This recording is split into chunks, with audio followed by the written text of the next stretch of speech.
Welcome to This Explainer. Today, we are diving deep into a massive array of ancient prophetic texts to really wrap our heads around the deeply fascinating and thematic concept of the Day of the Lord. We're going to be looking straight at texts from Matthew, Mark, Isaiah, Revelation, and more, breaking this grand narrative down into its core components. Our goal here is to objectively look at how these ancient sources structure the end of an era. We'll focus on the warnings they give, the waiting period that's required, and ultimately, the final weighing of humanity. All right, let's just dive right in. We have to start with the ultimate question posed by the disciples, because it completely sets the stakes for the entire narrative. In Matthew chapter 24, they're sitting on the Mount of Olives, and the disciples ask a question that humans have literally been asking for millennia.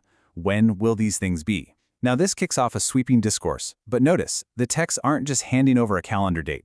Instead, they lay out a very specific psychological and environmental framework. They're telling us that understanding the timing actually requires a highly elevated sense of awareness. Section 1. Signs of the Times. The warnings given here demand a seriously heightened sense of awareness. According to the accounts in Matthew 24 and Mark 13, there are major cultural and environmental shifts that act as preliminary signs. They show that the era of man's kingdom is changing. The text lists wars, famines, and earthquakes, but calls them just the beginning of the birth pains. It goes way beyond physical events into deep societal shifts, things like false prophets, a spike in lawlessness, and, this is a big one, the love of many growing cold. The message here is profound. If you don't maintain awareness of these environmental changes, if you aren't looking around and seeing the culture and daily life matching exactly what was spoken of, you are totally missing the preliminary markers of this prophetic arc. And this brilliantly illustrates that core message. Both Matthew and Mark use the lesson of the fig tree as a direct natural metaphor. When the leaves change, you just know somewhere is coming. You don't need a push notification, right? You just look at the tree. The text is arguing that if you do not maintain an awareness of these changes in daily life, you'll be caught entirely off guard. You literally have to be able to read the room of human history. Moving on to Section 2, the unexpected thief. This period of waiting requires constant vigilance. Here is the absolute core of the message regarding the robber and the end times. If you do not maintain awareness of the environmental changes or of the culture matching what was spoken of, and you don't actively expect the Lord, well, he's going to come like a thief in the night. It's this fascinating paradox. On one hand, you have massive signs, like the fig tree blooming. On the other hand, the exact hour is completely unknown, framing the return as a sudden intrusion. The shift of the age will be discernible by actions that have already begun, but if you aren't awake to them, it will overtake you without any warning. Matthew 25 contrasts people who maintain their spiritual readiness with those who just fall asleep to reality. Think about the parable of the 10 virgins waiting for the bridegroom. 5 of them bring extra oil, maintaining their readiness for a long delay. The other 5 do not. So when the midnight cry finally happens, the unprepared ones are left scrambling and the door is shut right in front of them.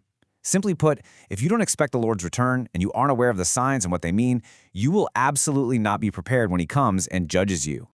Which brings us to Section 3. The disguised judge. The returning judge arrives in a surprisingly unexpected and humble nature.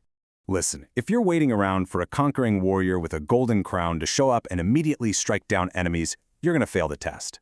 The prophetic text in Isaiah 53 points to a figure who appears in weakness, service, and sorrow.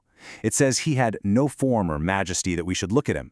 The narrative strongly insists that the divine presence actually arrives disguised in the mundane, the broken, and the rejected.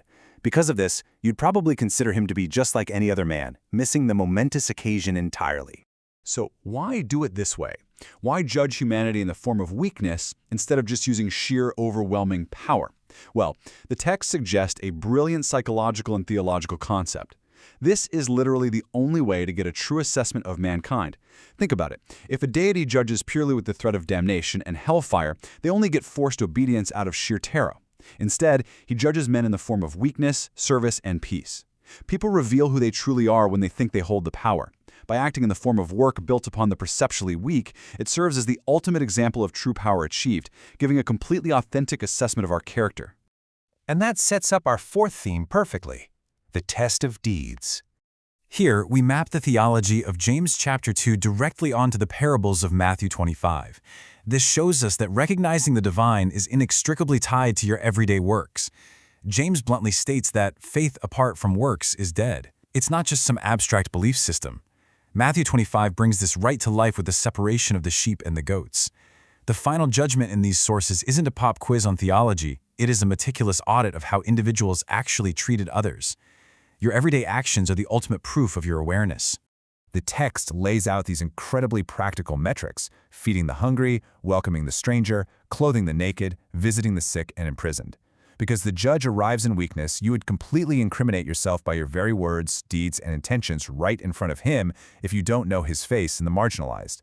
But here is the amazing part. If you do realize this, the text promises you will be rewarded with absolutely everything the Lord can give. This plea from the righteous perfectly captures the mystery of the whole framework. Lord, when did we see you hungry and feed you, or thirsty and give you drink? It's wild, right? Even the people who passed the test didn't realize they were serving the divine at the time. True power and true service are achieved precisely when the subject being served is perceptually weak. The righteous simply acted with compassion toward their fellow man, entirely unaware they were passing a cosmic test. It just brilliantly shows that the assessment is based on genuine character, not performative obedience. Section 5. The Final Harvest. Ultimately, there is a period where God's kingdom competes with man's society. The texts make a massive point here. The Lord will never break man's will directly. As Isaiah says, a bruised reed he will not break. Because of this, man is allowed his society and world on earth, and God acts as a competitor. But his kingdom's victory is as inevitable as taking unknowables, hitting them with information to turn them into unknowns, and then finally into knowns. Think about it. What's known cannot be unknown, and what's made knowable can never be made impossible. So while there is this period where God's kingdom competes with man's, it should be short-lasting, because once that information is made available, it extrapolates immediately throughout all of society. While the texts acknowledge that evil is allowed space in man's world for a time, this clear timeline from 2 Thessalonians shows how the evil man will eventually be contained. There's a deep logic at play here. Basically, if the Lord was already fully presiding in his house, he wouldn't allow evil. So if evil is currently in the house, it is only for a season, and the evil man absolutely must be contained by a higher authority. The apocalyptic imagery of Revelation reveals that this transition, while unexpected in its exact timing, is completely inevitable. The swinging of the sickle represents that final action. That period of competition we talked about, it culminates here. Because once the divine truth is verified, it spreads like wildfire.